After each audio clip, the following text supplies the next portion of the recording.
Hello, my name is David Blackman, the editor of Pensions Insight and Engaged Investor. I'm here today in Manchester for the NAPF conference, second day, and I'm talking to Ruston Smith, Director of Pensions at Tesco, who's taking over as Chairman of the NAPF. Hello, Ruston. Hi, David. First of all, could you outline what your priorities are going to be for the NAPF over the next 2 years of your chairmanship? Yeah, certainly. If I just start about the sort of outward facing, I just think we've got a brilliant opportunity. Today, with state pension reform coming in 2016, there's a real incentive to save, which isn't always the case at the moment with means testing, so that's the first thing. The second thing, it's now much easier to save for your pension through auto-enrolment. So people put in automatically, and then the questions are, do I want to stay in? How much do I want to pay? And then how do I want to invest my pension? So, much easier going forwards to people to be in pensions for the first time. In fact, over the last 12 months, there are now 1.6 million more people paying into a pension. So really sort of building on today for a better tomorrow, what I'd like us to do is sort of 4 key things. And the first is kind of raising awareness. So we've got new people in pensions. If we're honest, a lot of them are probably in partially through lethargy. But it would be great if we take a note out of Australia's book where people really own their pension. I think they call it My Super. So it's not just about the pension bit, they actually own it. They call it My Super. So raising awareness, helping people to understand the need to save for retirement and also how much it costs to retire for the kind of adequate income that they're looking to get. The second thing is, and we were talking earlier, it's about sort of making pensions simple because, there are words like decumulation, accumulation, things like OMOs and AMCs. And really, I think we need to junk the jargon. I think it's really important that we have very simple conversations with people about pensions because actually I think we're at the heart of it, pensions are simple. And help people to start, even encourage them to talk about pensions over a pint.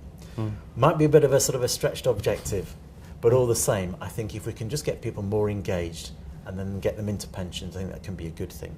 Ruston, you talk about the importance of cutting out the jargon. How else do you plan to take this forward?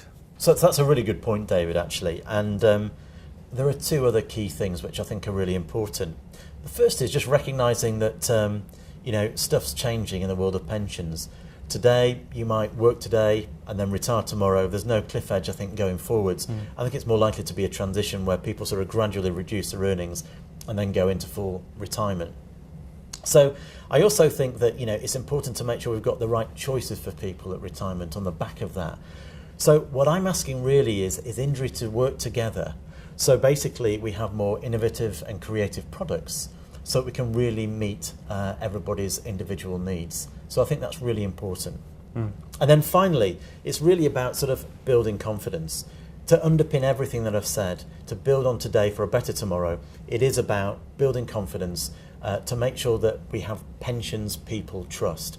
Because I think if we have pensions people trust, then we will get people much more engaged. And like in Australia, as they've done so well, talking about My Super, it'd be great to be talking about My Pension, or a pension over a pint. What would your priorities be for the NAPF itself?